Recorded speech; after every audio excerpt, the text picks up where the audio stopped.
যুক্তরাষ্ট্রের ওয়াশিংটনে আজ ইসরায়েল ও লেবাননের মধ্যে দ্বিতীয় দফার বৈঠক অনুষ্ঠিত হতে যাচ্ছে।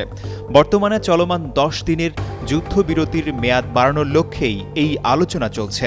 এক প্রতিবেদনে এ তথ্য জানিয়েছে ব্রিটিশ সংবাদ মাধ্যম বিবিসি। লেবাননের প্রেসিডেন্ট জোসেফ আউন জানিয়েছেন, রাষ্ট্রদূত পর্যায়ের এই আলোচনার মূল ভিত্তি হল ইসরায়েলি আগ্রাসন সম্পূর্ণ বন্ধ করা, লেস অয়েল অ্যাবজর্ব করে আপনার পরিবারকে রাখে হেলদি, ফুড গ্রেড ম্যাটেরিয়ালে তৈরি যমুনা কুকওয়্যার।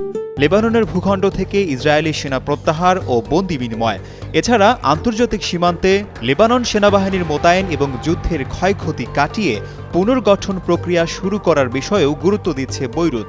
এর আগে গত ১৬ এপ্রিল প্রথম দফার আলোচনার পর দুই দেশের মধ্যে ১০ দিনের একটি অস্থায়ী যুদ্ধবিরতি কার্যকর হয়।